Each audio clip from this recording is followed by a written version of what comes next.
Oh ya, ya. Terima kasih Pak. Oke. Baik. Ini adalah platform. Ini adalah platform My Class untuk kelas reguler. Ya, nanti yang IPREL seperti ini hanya in English. Ya. Jadi nanti Anda yang ada di kelas apa saja, itu masing-masing akan punya code akses yang sudah dibuatkan oleh BSI. Begitu nanti Anda masuk dengan nomor mahasiswa atau nama Anda ke sini, Anda akan bisa masuk sesuai kelasnya Anda masing-masing. Ini adalah platform pembelajaran kita yang isinya, ini adalah deskripsi mata kuliah kita. Kemudian ini learning outcome-nya. Jadi saya tegaskan bahwa mata kuliah kita adalah mata kuliah dasar. Sehingga sangat penting memahami konsep-konsep ini. Karena itu akan berguna bagi kita untuk memahami apa itu politik dalam negeri, politik luar negeri, perilaku politik, kemudian apa namanya, sistem pemilu, dan macam-macam. Ya. Ada istilah politik itu ada dua jenis. Yang pertama politik as a science, sebagai ilmu. Yang kedua politik as an art, gitu. The art of politics. Jadi dua hal itu nanti kita akan pelajari. Kemudian Anda freely, ini saya tidak restrict, saya tidak batasi. Anda freely untuk akses ini, apa namanya, platform ini. Nanti setelah apa namanya kita inputkan. Kemudian ya ini capaian learning outcome. Dengan Anda mengambil mata kuliah ini, Anda diharapkan mampu untuk membedakan itu political science, ada itu political art atau the art of politics. Anda juga harus memahami apa itu namanya political approach atau pendekatan-pendekatan dalam ilmu politik. Pendekatan di sini maksudnya adalah perspektif. Jadi seperti Gunung Merapi misalnya, itu kalau itu melihatnya tergantung perspektifnya. Kalau Anda terbang pakai drone, Gunung Merapi itu nggak ada tingginya sama sekali. Gunung Merapi hanya sebuah lingkaran kecil di tengah lingkaran besar. Kalau Anda pakai drone, itu from the perspective of drone. Kalau Anda lihat Gunung Merapi itu dari arah selatan, Anda akan melihat Gunung Merapi sebagai sebuah gunung yang gagah, tinggi, indah gitu kan. Itu dari from perspektif atau approach dari selatan. Kalau Anda lihat Gunung Merapi dari arah barat, cenderung ke utara, Anda akan melihat Gunung Merapi itu sebagai sebuah sebuah fenomena yang sangat mengerikan. Kenapa? Di sana ada bekas-bekas letupan yang sangat besar, sungai kawah yang menganga yang setiap saat bisa melontarkan api gitu. Nah, itu artinya apa? Artinya di dalam ilmu sosial itu perspektif atau cara pandang atau approach pendekatan sangat menentukan pemahaman orang atas fenomena itu. Ya, dari situ Anda mulai bisa memahami nanti bahwa kenapa ada orang yang sangat anti pemerintah. Kenapa ada orang yang sangat pro pemerintah. Kenapa ada orang yang sukanya mencaci maki saja itu. Kenapa ada orang yang keras seperti itu di dalam perilakunya. Nah, itu adalah because of the perspective, because of the approaches. Jadi karena pendekatan dia terhadap politik. Lalu bagaimana pendekatan yang bagus? Ya, nanti ada namanya multidisciplinary approach. Jadi, pendekatan yang holistik, pendekatan yang melihat semua sudut itu. atau sebagian besar sudut, ya, sehingga kita bisa muncul yang namanya political wisdom atau kearifan. Ya. Nah, seorang pemimpin sangat penting untuk memahami political wisdom atau multi perspektif on politik gitu. Nah, nanti kita pelajari apa itu pendekatan atau perspektif di dalam politik ini. Lalu kita akan belajar juga tentang sistem politik, political system, sistem politik di negara yang demokrasi, negara yang setengah demokrasi, negara yang tidak demokrasi sama sekali. Nah, itu. Apa itu mesti jelek yang tidak demokrasi? Ternyata menurut pandangan rakyatnya masing-masing, itu banyak negara yang tidak demokrasi dan tidak menganggap demokrasi itu penting. Anda kalau pergi ke Brunei, ditanya apa di sini penting ada partai politik untuk demokrasi, ya mereka rakyatnya mayoritas mengatakan untuk apa? Di sini sudah apa-apa ada, yang nggak ada itu ya nggak ada itu, gitu. Jadi bagaimana kami tidak membutuhkan itu, yang kami butuhkan adalah al-adalah atau keadilan. Jadi bagaimana melahirkan keadilan untuk rakyat. Soal yang memimpin, ya itu kami tidak mengikuti orang-orang Barat. Gitu. Ya Anda kalau pergi ke Brunei seperti itu. Anda ke Saudi Arabia juga akan menemui hal yang sama. Jadi mereka tidak tertarik mayoritas rakyatnya pada demokrasi. Nah, dan bagaimana sistem politik itu terbentuk? Biasanya terkait dengan sejarah. Ya, sejarah. Kenapa Jepang mengadopsi demokrasi? Kenapa beberapa negara Timur Tengah mengadopsi demokrasi? Itu banyak kaitannya dengan sejarah kolonialisme waktu itu. Baik, lalu kita akan cerita tentang kelompok kepentingan, partai politik, sistem pemilu, sistem demokrasi, dan sebagainya nanti. Kemudian bentuk negara, bentuk pemerintahan, Anda dulu juga sudah dapat, tapi kita lihat lagi apa ada pemahaman yang kurang pas. Kemudian apa itu political dynamism, dinamika politik nasional, dinamika politik lokal, dan internasional. Kira-kira itu yang akan kita bahas di dalam mata kuliah kita ini. Kemudian ini kompetensi map, ini materi-materi yang mengarah pada capaian mata kuliah yang akan kita harapkan. Kemudian oke, Anda yang bawahnya itu kompetensi Anda bisa baca sendiri. Ini pada dasarnya saya mengutamakan Zoom untuk kuliah. Jadi meskipun ada istilah sinkronus dan asinkronus, tapi saya lebih menyenangi mengajar Anda secara langsung lewat Zoom. Materi-materi yang Anda perlu download saya sediakan di di platform ini. Ini ada jadwal Zoom video. Saya usahakan untuk Zoom sebanyak mungkin dan unlimited ini. Ya, mungkin kalau ada gangguan sedikit-sedikit cuma hari ini saja, ya. Karena kemarin sore itu gagal itu register. Kenapa? Karena server universitas lagi di upgrade. Tadi malam saya rapat dengan rektor. Server lagi di-upgrade supaya mahasiswa lebih nyaman. Baik, lalu evaluasi. Ada beberapa hal untuk mencapai nilai yang maksimal itu. Ada istilahnya tugas individual, ada kompetensi tes 1-4. Ya, ini ada saya buat 20% semua. Sehingga Anda bisa menilai diri sendiri. Kira-kira kalau nggak ngerjain tugas individu hilang berapa persen nilainya. Ya. Dari nilai maksimal 100 itu kira-kira hilang berapa.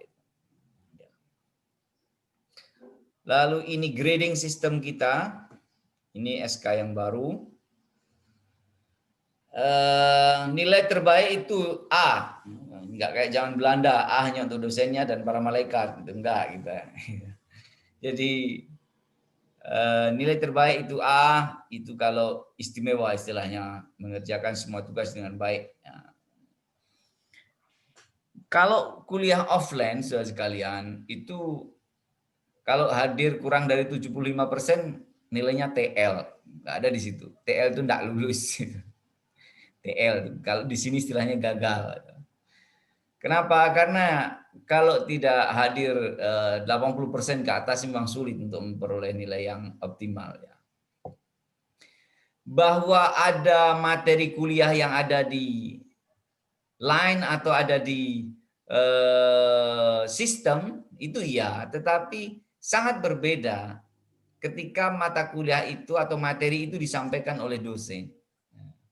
Karena di situ ada paparan lain, gambaran lain yang sangat mengkayakan materi itu. Lalu, ya ini ada kata-kata kunci ya, hanya untuk Anda nanti akan diperkenalkan beberapa kata pokok ini dalam ilmu politik. Banyak kata yang lain, tapi yang pokok ini kan. What is politics? Apa itu distribution of power, allocation of values and source, decision making process, state sovereignty, democracy, public policy, authority, state, and Westphalian system. Nah, kita itu nanti hal-hal yang kita pelajari. Jangan khawatir, semua orang ilmu politik mempelajari itu. Dan yang penting, jangan sekali-kali Anda tidak mengerjakan tugas. Ya. Jangan mengerjakan tugas. Kalau tidak mengerjakan tugas itu, ya Anda bisa hitung lah. Anda bisa hitung. Gradingnya seperti ini, evaluasinya seperti itu. Referensi utamanya adalah buku ini. Dasar-dasar Ilmu Politik, karangan Profesor Miriam Budiarjo. Profesor Miriam Budiarjo. Dasar-dasar Ilmu Politik, karangan Profesor Miriam Budiarjo. Ini buku barusan direvisi, sehingga cukup merespon perkembangan politik yang ada di Indonesia. Kemudian pengantar ilmu politik, karangan Profesor Ebihara. Ini bacaan utama, tapi yang bacaan wajibnya punya Profesor Miriam. Anda bisa cari di saya kira ada PDF-nya nanti ya. Ada. Halo, siapa yang masih dihidupkan unmute lah ya. Di mute. Nah, buku ini saya biasanya menyelesaikan buku dasar-dasar ilmu politik ini dalam 10 pertemuan. 10 pertemuan. Artinya ada tugas baca mahasiswa, ada tugas yang memang harus disubmit gitu. Kemudian pada pertemuan ke-11, 12, 13, 14 biasanya saya ada discuss topik yang agak bebas begitu, supaya untuk menangkap kejadian yang ada di masyarakat. Nah, jadi ini gambaran mata kuliah yang akan kita lalui dan apa yang diinginkan. Kenapa ada mata kuliah pengantar ilmu politik ini?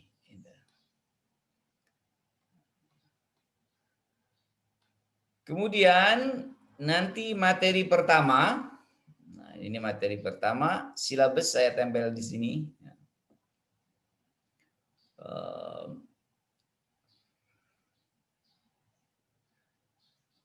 Anda bisa baca, bisa download silabus atau rangkaian materi kuliah. Kemudian materi kuliah tentang understanding of political science, juga tentang political approach. Ini di sini apa namanya? Nah, ini kuliahnya, materinya sudah saya siapkan di sini. Hanya sekali lagi saya akan berusaha untuk menyampaikannya secara apa namanya? Secara Zoom ya. Ya ini Anda bisa download ini materi ini.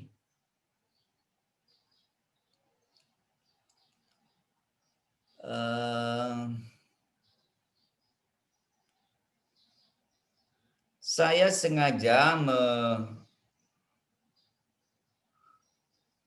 ini nanti di sini ini adalah attendant, tapi untuk sementara attendant itu presensi, presensi. Ada salah kaprah kan kita ini di zaman sekolah itu. Sudah absen belum? Absen belum. Artinya sudah nggak masuk apa belum? Dan nanti pada saat Anda mengisi attendant jangan kebalik. Ada pertanyaan nanti. Present, absen, sama apa tadi ya? Yang satu itu yang nggak masuk karena sakit lah kira-kira. Nanti kalau Anda ngisinya absen, Anda dianggap nggak masuk dengan sengaja. Jadi yang benar bukan absensi ya. Kalau di kelas itu kan absensi. Yang benar itu presensi. Present, you present. Hadir. Nah ini tenden untuk sementara saya kendorkan. Tidak apa namanya, belum saya ketati. Artinya ketati itu gimana Pak? Hanya absen pada jam kita bicara. Nah itu untuk sementara belum. Karena ini masih penyesuaian saya kira. Anda mungkin kuliah dengan daring juga baru ini. Dan ini karena ada apa namanya, ada pandemik saja ya. Nah, kemudian nanti di sini akan kalau ada tugas, nah ini akan ada tugas macam ini. Nah, kalau seperti ini Anda buka, misalnya begini. Nah,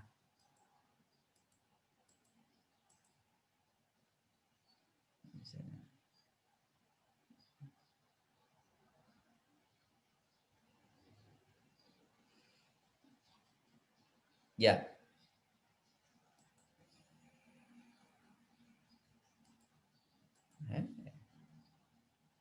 Sorry.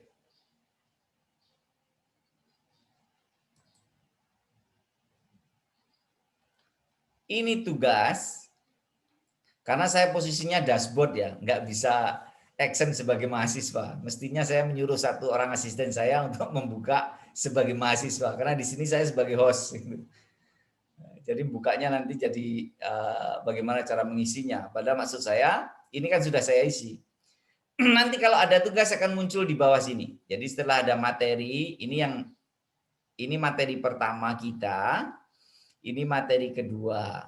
Nah, materi kedua. Nah, saya juga akan berusaha pakai Zoom untuk menyampaikan apa materinya tentang konsep pokok dalam ilmu politik. Nah, kalau ada tugas nanti akan muncul di sini tugas. Anda tinggal klik nanti apa namanya perintahnya ada di situ semua. Kemudian materi ketiga apa namanya ini tentang kajian negara pemerintahan, bentuk negara. Ini kuliah sudah saya sampaikan di apa namanya, sudah saya sampaikan di sudah saya tempel sehingga Anda bisa langsung mendengarkan kuliah saya di situ.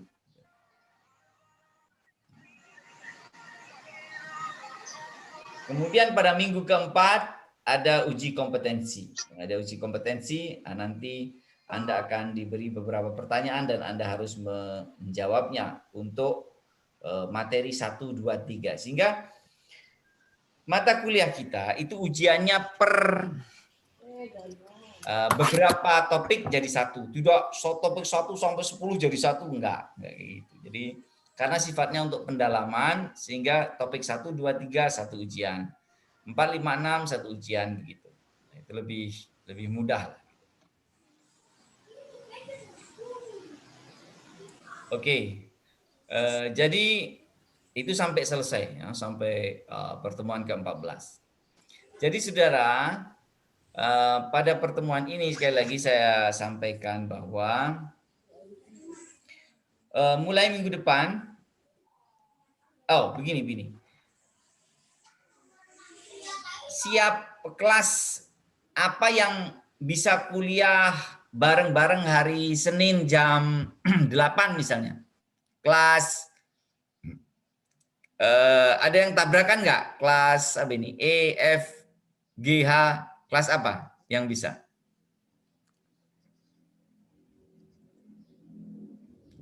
Kalau yang sesuai jadwal kan Anda itu hari Senin ada 4 jadwal. Sebentar.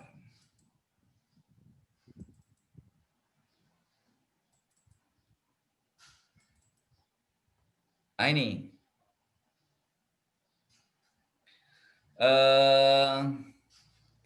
Anda sebentar, saya cekkan ke kuliah Anda. Ini saya buka punya Anda yang hari Selasa itu adalah FGH. FGH.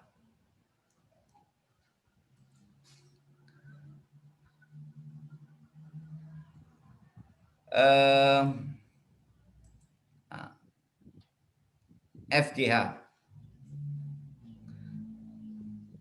Oh, ini ada peringatan. Nanti kalau 10 menit berhenti, Anda masuk lagi. Anda masuk lagi. Anda masuk lagi. Saya ulangi, kalau 10 menit berhenti, nanti Anda masuk lagi. Ini masih ada, belum connect ini. Baik, FGH nanti akan kita komunikasi lewat WA. Kelas apa yang bisa gabung FGH itu apa? Itu misalnya kelas apa? I, saya tidak tahu ada kelas I kan? IPREL. Kecuali yang IPREL sendiri ya, IPREL sendiri. Syukur bisa FGH itu menjadi 1 atau kuliah 4 kelas jadi 2 kelas. 2 kelas itu maksudnya dua pertemuan pakai Zoom, karena sekali lagi Zoom biasa yang saya pakai itu bisa untuk unlimited. Ini hanya sekali lagi ini register kemarin sore itu kurang lancar gitu. Saya biasa pakai premium yang unlimited. Saya berharap bisa 2 kelas gabung jadi 1 karena sama saja mengajar 40 orang atau 100 orang itu dalam Zoom seperti ini. Kecuali kita mau berdiskusi, nanti kita split kelasnya. Baik, ada pertanyaan?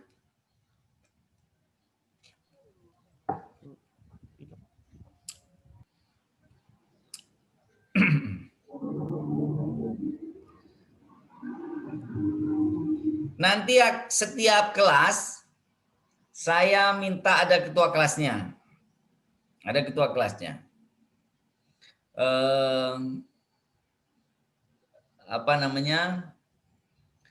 Oleh karena itu nanti juga saya akan mengadakan pertemuan ya per kelas untuk memilih ketua kelasnya. Untuk apa ya? Untuk lalu lintas pengumuman misalnya saya WA dan sebagainya. Saya kelas F, saya akan adakan pertemuan khusus kelas F. Ya, nanti saya umumkan di WA. Baik, saudara sekalian, saya kira itu yang akan saya informasikan kepada Anda untuk perkenalan kita yang pertama ini. Yang jelas pesan saya, kuliah di S1 itu sebenarnya Anda bisa lulus pada semester ke-7 bulan ke-3. Saya ulangi, semester ke-7 bulan ke-3. Bagaimana caranya? Ya, semester 1, 2, 3, 4, 5, 6, jangan sampai nilai Anda di bawah 3,0 atau B rata-rata. Nggak susah, nilai B itu nggak susah. Asal Anda mengerjakan semua tugasnya, asal Anda kerjakan dengan baik, maksudnya nggak asal-asalan ya. Kerjakan dengan baik. Itu Anda bisa nanti di semester 7 itu Anda sudah punya proposal skripsi. Dan di semester 7 Anda tinggal menyusun skripsi, 3-4 bulan Anda sudah lulus menjadi sarjana. Jadi, kenapa ini penting saya tegaskan saudara sekalian? Ini lebih-lebih musim Covid kayak gini ya. Itu kan sangat penting bagi Anda untuk membantu orang tua Anda. Ya. Kuliah itu tidak ada yang murah.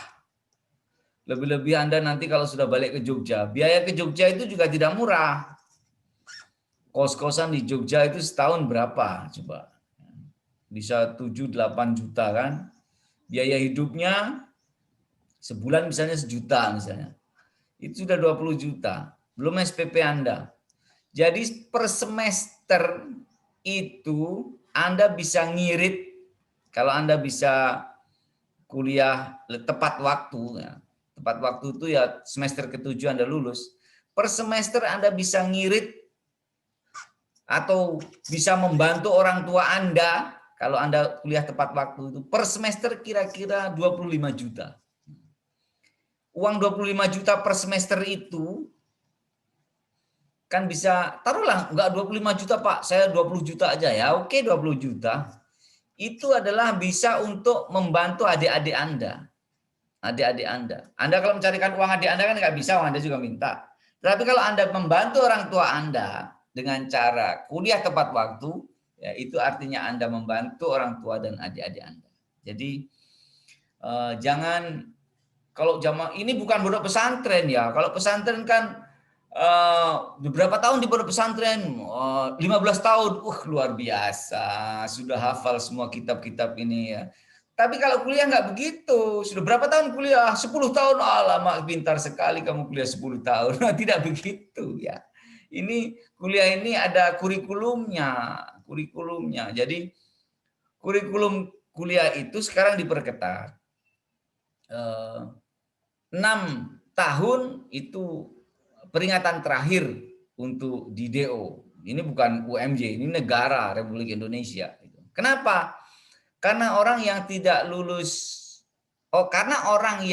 lulus setelah 4 tahun, itu artinya dia mengurangi hak warga negara Indonesia yang lain untuk kuliah.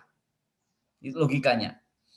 Orang yang kuliah sarjana tidak lulus dalam 4 tahun, itu pada tahun ke-5, ke-6 dia berarti sudah mengurangi, per 1 tahun itu mengurangi 1 orang penduduk Indonesia kuliah di perguruan tinggi. Padahal jumlah perguruan tinggi kita masih berkurang banyak sekali. Tadi saya katakan, sebenarnya 7 semester sudah cukup untuk S1. Nah, kalau Anda nggak lulus 4 tahun, artinya 4 tahun itu kan 8 semester. Masuk semester 9, itu harusnya kursimu itu sudah dipakai oleh mahasiswa baru. Yang antri di Indonesia ini, banyak yang tidak bisa kuliah karena tidak ada tempat duduknya. Ya, jadi itu yang yang harus menjadi kesadaran kita, bahwa ini adalah hak setiap orang ya untuk memperoleh pendidikan yang baik itu. Jadi 1, kuliah tepat waktu itu gunanya 1, memenuhi ketugasan kita pada orang tua kita, gitu ya. Bahwa bagaimana kita membantu, kita dibantu orang tua, Anda membantu adik-adik dan orang tua Anda. Yang kedua, ini hak konstitusi. Jangan sampai kita mengurangi hak orang lain. Lama di S1 8 tahun, sekarang sudah otomatis hilang. Jadi apa tuh risikonya kalau kuliah lebih 6 tahun nggak lulus itu? Ijazahnya nggak ada nomornya. Yang ngasih nomor kan bukan UMY, yang ngasih nomor adalah Kementerian Ristek Dikti. Di sistem mereka itu kalau kuliah lebih 6 tahun itu, atau paling banter itu 6,5 tahun ya, itu nanti nggak ada nomornya. Jadi susah juga ini ya. Jadi makanya kita harus tepat waktu kuliah. Dan yang lebih penting, ada namanya waiting list, daftar tunggu. Daftar tunggu apa? Daftar tunggu mencari pekerjaan. Menurut penelitian Ristek Dikti, sarjana Indonesia itu memperoleh pekerjaan rata-rata 2 tahun. 2 tahun.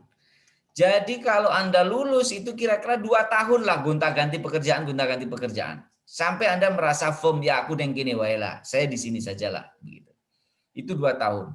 Sehingga semakin cepat Anda lulus, itu semakin semakin leluasa Anda untuk men-challenge diri sendiri, mencari pekerjaan di tempat yang lain. Jadi itu 3 hal yang harus Anda perhatikan. Pertama soal biaya kuliah, yang kedua soal kesempatan pendidikan, mari kita saling membantu. Kemudian yang ketiga untuk karir Anda. Lama lulus tuh sangat menghambat karir Anda. Orang kan pengennya kan nerima pegawai yang fresh. Kenapa kok fresh? Tenaganya masih sehat, nggak sakit-sakitan. Berarti orang yang lulusnya cepat, dia bisa ditarget pekerjaannya. Semuanya sekarang opportunity by target. Nggak ada yang sesuka-sukanya. Nggak ada. Baik, saya kira itu saudara sekalian yang ingin saya sampaikan. Moga-moga ada manfaatnya. Dan kita akan adakan Zoom per kelas untuk mengkoordinasikan supaya lebih mendalam lagi. Saya kira begitu. Kalau ada pertanyaan silakan atau nanti disampaikan di WA juga boleh. Saya ingin izin bertanya, Pak. Oh.